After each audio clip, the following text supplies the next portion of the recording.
अब आपको लिए चलते हैं दिल्ली विधानसभा, जहां पर बजट पेश हो रहा है इस वक्त। माननीय मुख्यमंत्री अरविंद केजरीवाल जी के नेतृत्व और मार्गदर्शन में तैयार किए गए और इस सदन द्वारा पास किए गए पिछले 7 बजट्स की बदौलत आज दिल्ली में शिक्षा स्वास्थ्य के क्षेत्र में ऐसे ऐतिहासिक काम हुए हैं जिनसे आज देश के कई राज्यों की सरकारें प्रेरणा ले रही हैं। स्कूल बने हैं, नए विश्वविद्यालय बने हैं, अस्पताल बने हैं, मोहल्ला क्लिनिक बने हैं। दिल्ली की जनता को 24 घंटे बिजली मिल रही है और करीब 75% घरों में बिजली के बिल जीरो आ रहे हैं। दिल्ली मेट्रो और बसेस का खूब विस्तार हुआ है। सड़कों और मेट्रो लाइन का नेटवर्क बढ़ा है। दिल्ली की गली गली में सीसीटीवी कैमरे लगाकर अपराध रोकने में और महिला सुरक्षा की दिशा में अभूतपूर्व कदम उठाए गए हैं। युवाओं के लिए फ्री वाईफाई नेटवर्क उपलब्ध हुआ है।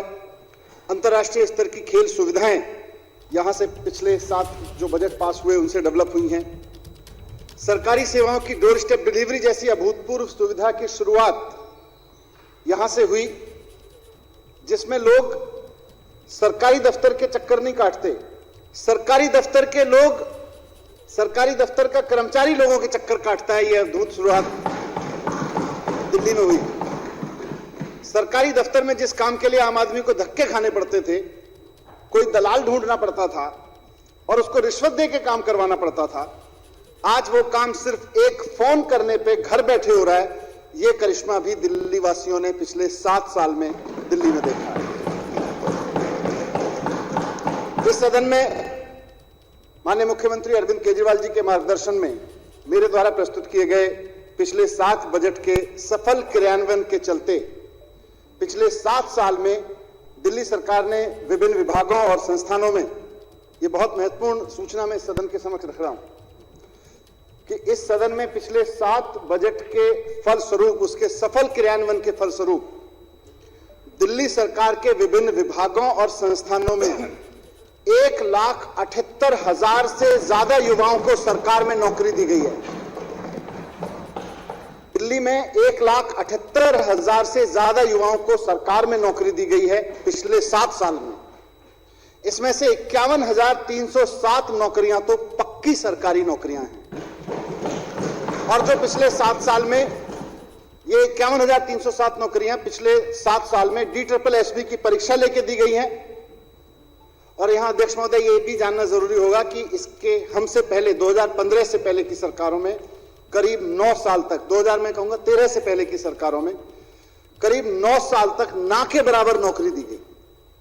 उन्होंने सरकारी नौकरी देने के लिए जो DSSB का परीक्षा तंत्र था उसको पूरी तरह ठप करके रखा हुआ था। मुझको याद है कि 2013-14 में 49 दिन के लिए जब माननीय मुख्यमंत्री अरविंद केजरीवाल जी के नेतृत्व में सरकार बनी थी तो उस वक्त DSSB की जिम्मेदारी मेरे पास में थी। मैंने उस वक्त DSSB के अधिकारियों को एक हफ्ते तक, 49 दिन में लगभग मैंने 1 हफ्ते तक मीटिंग की कि भाई नौकरियां क्यों नहीं मिल रही लोगों को, ये नौकरी सरकारी पद इतने खाली क्यों पड़े।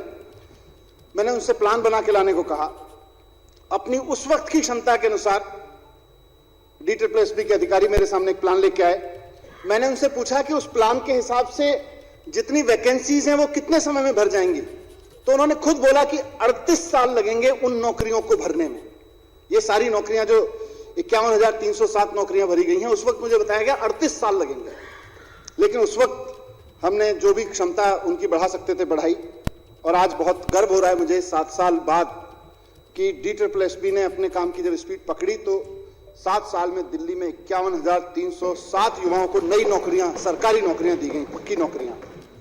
इन पक्की सरकारी नौकरियों के साथ साथ दिल्ली सरकार की यूनिवर्सिटीज में करीब 2,500 पक्की नौकरी दी गई, अस्पतालों में करीब 3,000 पक्की नौकरी दी गई और 7 साल के दौरान 25,000 नए युवा टीचर्स को गेस्ट टीचर्स के रूप में रखा गया। इसी तरह करीब 50,000 नौकरियां सैनिटेशन और सिक्योरिटी के लिए भी रखी गई, अलग अलग एजेंसीज के माध्यम से दी गई। तो मात्र 7 साल में दिल्ली में 1,78,000 युवाओं को नई नौकरियों के अवसर सरकार में मिलना कोई छोटी बात नहीं है अध्यक्ष महोदय। और ये तो सिर्फ सरकारी, मैंने उससे जुड़े हुए संस्थानों की बात कही। पिछले 7 साल में दिल्ली में 24 घंटे बिजली मिलने लगी, इंफ्रास्ट्रक्चर में डेवलपमेंट हुआ, एजुकेशन और हेल्थ की फैसिलिटीज में डेवलपमेंट हुआ। एक ईमानदार सरकार काम कर रही है। व्यापार के लिए, ट्रेडर्स के लिए zero tax policy, zero rate policy लागू की गई, ईज ऑफ डूइंग बिजनेस की सुविधा दी गई। प्राइवेट सेक्टर, इस सब की वजह से प्राइवेट सेक्टर और खासतौर से लघु और मध्यम वर्ग के जो व्यवसायी हैं वो खूब फले फूले हैं दिल्ली में, और उससे प्राइवेट सेक्टर्स में भी जॉब में खूब बढ़ोतरी हुई है। इसका एक नतीजा हमें देखने को मिला कि दिल्ली रोजगार पोर्टल, जो माननीय मुख्यमंत्री जी के आदेश पर शुरू हुआ कोविड के ठीक बाद, उसमें प्राइवेट सेक्टर में 10 लाख नौकरियां तो केवल कोविड के बाद के समय में हमको देखने को मिली। नतीजा हमें देखने को मिला कि दिल्ली रोजगार पोर्टल, जो माननीय मुख्यमंत्री जी के आदेश पर शुरू हुआ कोविड के ठीक बाद, उसमें प्राइवेट सेक्टर में 10 लाख नौकरियां तो केवल कोविड के बाद के समय में हमको देखने को मिली। अध्यक्ष महोदय, पिछले 7 साल में इस सदन में प्रस्तुत बजट प्रस्तावों और योजनाओं में शिक्षा और स्वास्थ्य को प्राथमिकता दी गई है, और यही वजह है कि 7 साल में शिक्षा और स्वास्थ्य में हुए दूरदर्शी निवेश के कारण कोविड महामारी के बीच भी दिल्ली की स्वास्थ्य व्यवस्था इसलिए संभल पाई क्योंकि कोविड से पहले वर्षों में यहां पे स्वास्थ्य के क्षेत्र में प्राथमिकता के आधार पे काफी निवेश किया गया था। अस्पतालों में डॉक्टर्स, नर्सेज, सपोर्ट स्टाफ, नए बेड्स, वेंटिलेटर और बाकी उपकरण की कमी इसलिए नहीं हुई, या हुई तो बहुत कम कमी रही, क्योंकि कोविड के पहले के 5 साल में इस सदन में जो बजट प्रस्तुत किए गए उन सब में स्वास्थ्य के क्षेत्र पे बहुत समझदारी से और प्राथमिकता के आधार पर निवेश किया गया। अध्यक्ष महोदय, कोविड की महामारी से तो हम निपट लिए, लेकिन हम सब वाकिफ हैं कि पूरे देश में भी और दिल्ली में भी बड़ी संख्या में लोगों के रोजगार और व्यापार को कोविड में बहुत नुकसान हुआ। तत्काल राहत के लिए पिछले 2 साल में पीड़ित और जरूरतमंद परिवारों और लोगों को वित्तीय सहायता, अनुदान राशि, राशन, भोजन आदि की व्यवस्था कुछ करके फौरी मदद तो की गई, लेकिन फौरी मदद तो फौरी मदद होती है। इस सदन में अपने 8वें बजट में मैं दिल्ली वासियों के लिए नए रोजगार सृजित करने और अर्थव्यवस्था को कोविड, जीएसटी, नोटबंदी जैसे तमाम कारणों से पिछले सालों में हुए नुकसान से उबरने का एक एजेंडा लेके आया हूं। इससे व्यापार और उद्योग जगत को प्रोत्साहन मिलेगा और हमारे दिल्ली के नागरिकों के लिए बड़ी संख्या में रोजगार और व्यापार के नए नए अवसर पैदा होंगे। इस बजट में प्रस्तुत योजनाओं और प्रस्तावों से न केवल दिल्ली के युवाओं को उद्यमशीलता के नए अवसर मिलेंगे, बल्कि पहले से स्थापित उद्यम और व्यापार को भी काफी बढ़ावा मिलेगा, उनको भी लाभ मिलेगा, वो भी समृद्ध होंगे। मैंने पिछले 7 साल में इस सदन में सरकार की प्राथमिकता के आधार पर आपके समक्ष जीरो टैक्स बजट प्रस्तुत किया, एजुकेशन बजट प्रस्तुत किया, हेल्थ बजट प्रस्तुत किया। इस सदन में मैंने एक बजट ग्रीन बजट भी प्रस्तुत किया। पिछले साल देशभक्ति बजट प्रस्तुत किया। आज आपकी अनुमति से मैं इस सदन में अगले वित्त वर्ष के लिए रोजगार बजट प्रस्तुत कर रहा हूं। पिछले साल के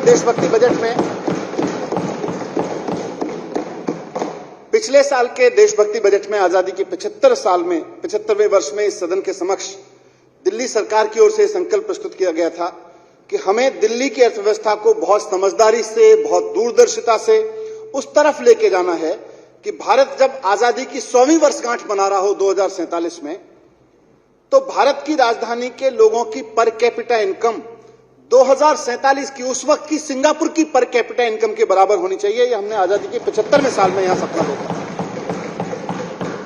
इस मुश्किल लेकिन संभव लक्ष्य को हासिल करने के लिए कुछ योजनाएं तो मैंने पिछले बजट में लाया था।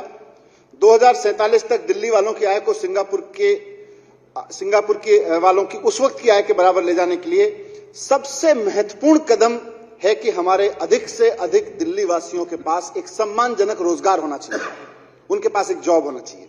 इसलिए इस बजट में और 2047 को देखे गए सपने को पूरा करने के पहले कदम के रूप में मैं इस सदन के समक्ष रोजगार बजट आज प्रस्तुत कर रहा हूं। इसका नाम है रोजगार बजट।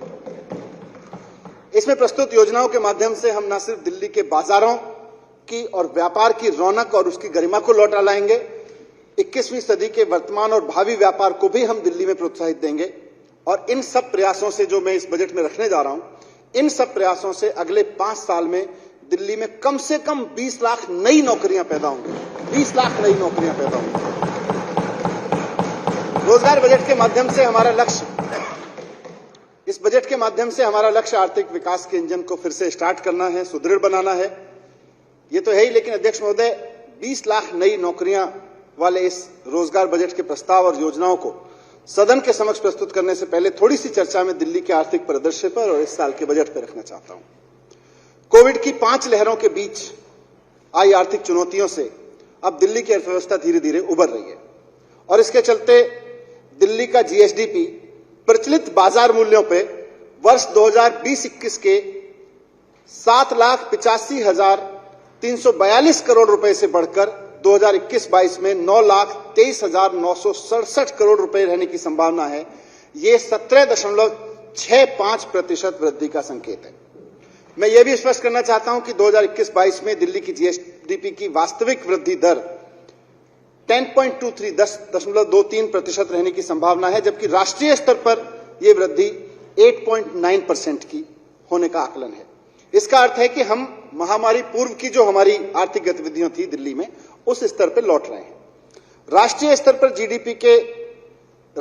पर जो जीडीपी है उसमें दिल्ली के जीएसडीपी का योगदान 2011-12 में 3.94% था, उससे बढ़ के इस साल 21-22 में 4.21% हो गया है, जबकि दिल्ली देश की कुल आबादी का केवल 1.52% है। अध्यक्ष महोदय, मैं बताना चाहूंगा कि दिल्ली की अर्थव्यवस्था में मेन योगदान सेवा क्षेत्र का है और प्रचलित बाजार मूल्यों पर सकल राज्य मूल्यवर्धन में इसका योगदान 83.94% है दिल्ली में सर्विस सेक्टर का, जबकि सेकेंडरी सेक्टर का योगदान 13.78% और प्राथमिक क्षेत्र का योगदान 2.28% है। 2021-22 में प्रचलित मूल्यों पर दिल्ली की प्रति व्यक्ति आय 4,01,982 रुपए होने की संभावना है। 2020-21 में यह 3,44,136 रुपए थी। 2021-22 में दिल्ली की प्रति व्यक्ति आय में 16.81% की बढ़ोतरी होने वाली है।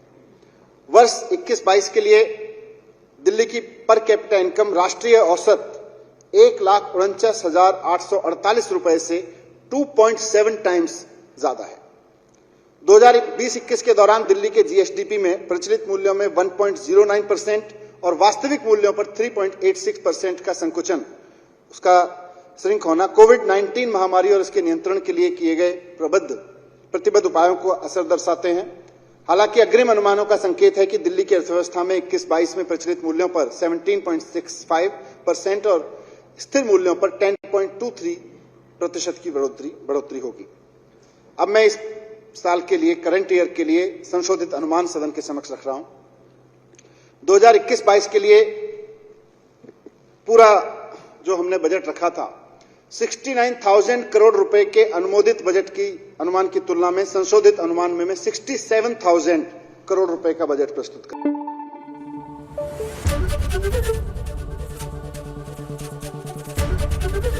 एबीपी न्यूज आपको रखे आगे।